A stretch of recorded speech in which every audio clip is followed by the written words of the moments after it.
तो दोस्तों आपको जो पालन आहार का ऑफलाइन फॉर्म भरना है वो मैं आपको पहले बता देता हूँ। ये फार्म है, इस फार्म की लिंक मैं आपको वीडियो डिस्क्रिप्शन में दे रहा हूँ, तो आप इसको डायरेक्ट वहां से भी डाउनलोड कर सकते हो। और आपको कोई भी फार्म चाहिए तो ब्लॉग पोस्ट पे आपको सभी फार्म मिल जाएंगे, लिंक आपको वीडियो डिस्क्रिप्शन में मिल रहा है। तो देखिए दोस्तों, जिन जिन के लिए पालन आहार का फॉर्म है जो अप्लाई कर सकते हो उनका यहाँ पे नाम है विधवा, परित्यागता, नाता जाने वाली महिला के लिए, विकलांगता, माता के पिता के बच्चों के लिए, जिन जिन के लिए कर सकती हो उनका यहाँ पे नाम आ गया। उसके बाद यहाँ पे जो पालन आहार में जो मुखिया है या फिर जो विधवा के बच्चे हैं तो यहाँ पे मुख्य महिला की फोटो आ जाएगी, यहाँ पे बच्चों की फोटो आ जाएगी, जितने बच्चे हैं उनकी फोटो आ जाएगी और उन बच्चों के यहाँ पे आपको नाम लिख देने हैं जिन जिन के लिए ये पालन आहार की सहायता चाहिए गई है। उसके बाद मुख्य महिला का नाम, उसके पति का नाम, उसकी डेट ऑफ बर्थ लिख देनी है यहाँ पे। उसके बाद उसकी कैटेगरी यहाँ पे से चूज कर लेनी है, जो भी कैटेगरी है वो यहाँ से चूज कर लेनी है। उसके बाद उनका धर्म यहाँ पे आपको लिख देना है। उसके बाद पूरा एड्रेस आपको यहाँ पे लिख देना है।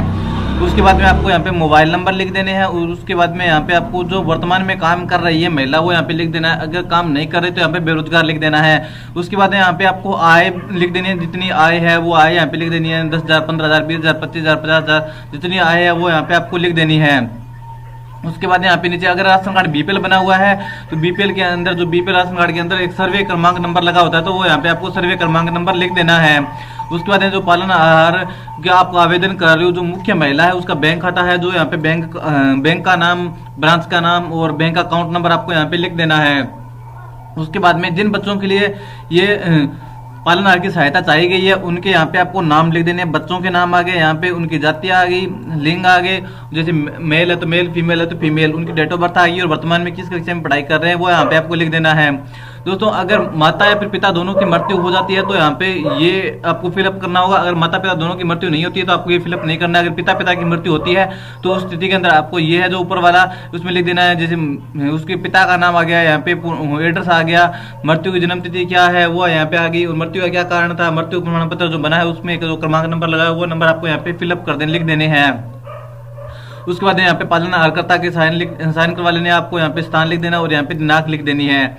और जैसे आप इसको नीचे देखोगे तो यहाँ पे आपको दस्तावेज जो इसके साथ में संलग्न दस्तावेज करने हैं, आपको जो डॉक्यूमेंट इसके साथ में लगाने हैं वो यहाँ पे आगे दोस्तों जो मेन मुख्य डॉक्यूमेंट है वो आपको यहाँ से देख लेने हैं। उसके बाद ज्यादा डॉक्यूमेंट की इसमें ज्यादा जरूरत नहीं है, जैसे ये हो गया, ये होगा, जितने डॉक्यूमेंट इसमें आपसे मांगे जाते हैं सिर्फ उतने ही डॉक्यूमेंट इसमें लगाए हैं यहाँ पे। इसमें तो बहुत सभी डॉक्यूमेंट लिखे हुए हैं लेकिन आपको इतने ज्यादा डॉक्यूमेंट लगाने की ज्यादा जरूरत नहीं है। और उसके बाद में यहाँ पे आ जाता है अगर कोई महिला है जो नाता चली गई है, जैसे मान लो किसी विधवा हो गई, विधवा होने के बाद में उसकी दूसरी शादी हो गई है तो उस स्थिति के अंदर आपको है जो ये फॉर्मेट है जो भरना होगा।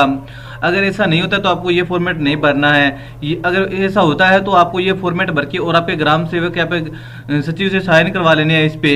और अगर शहरी क्षेत्र से नाता चली जाती है महिला तो यहाँ पे ये फॉर्मेट, अब इस फॉर्मेट पे आपको साइन करवा लेने हैं। अब जैसे आप नीचे स्क्रॉल डाउन करोगे इसको तो यहाँ पे नीचे आपको 2 नंबर पेज में एक पेज मिलेगा जिसके अंदर जो विधवा मिला है उसका पालन आहार का फॉर्म भरना है।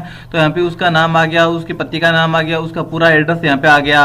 उसके बाद क्रमांक नंबर लगा देने हैं, बच्चों का नाम लिख देना है, उसके पिता का नाम आ गया, उसके बाद उनका लिंग आ गया, मेल है तो मेल, फीमेल है तो फीमेल और उनकी डेट ऑफ बर्थ यहाँ पे आपको लिख देनी है। और उसके बाद कौन सी कक्षा में पढ़ाई कर रहे हैं, अगर आंगनवाड़ी में करें तो आंगनवाड़ी लिख देना, अगर किसी पहली, दूसरी, तीसरी, चौथी में पढ़ाई करें तो वो यहाँ पे लिख देना है। और पालन आहार के पास में कब से रह रहे हैं तो पिता की मृत्यु के बाद में जो आपको यहाँ पे लिख देना है।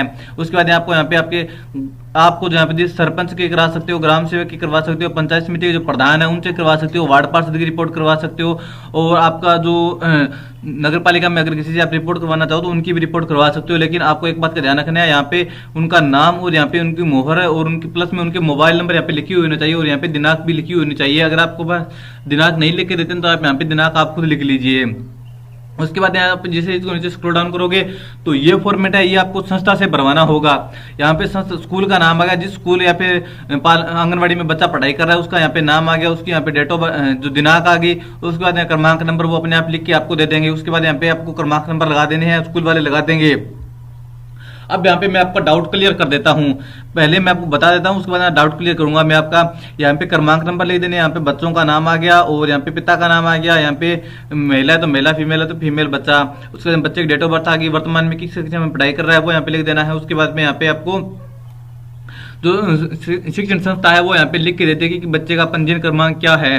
उसके बाद शिक्षण संस्था है वो यहाँ पे आपको साइन करके दे देगी। अब मैं आपको बताता हूँ कि अगर मान लो किसी महिला के 3 बच्चे हैं और तीनों अलग अलग स्कूल में पढ़ाई कर रहे हैं, तो आपको इस पेज का प्रिंट आउट 3 बार निकालना होगा। तीनों स्कूल से अलग अलग इसका जो है आपको भरवा के लाना होगा। तीनों स्कूल से अलग अलग भरवाने पड़ेंगे आपको, ये फॉर्मेट है।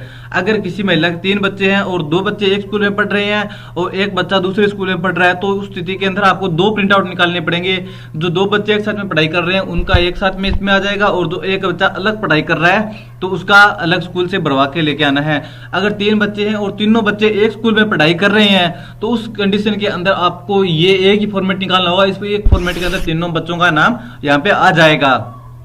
तो ये तो बात हो गई हमारे द्वारा जो ऑफलाइन फॉर्म भरा जाएगा उसकी।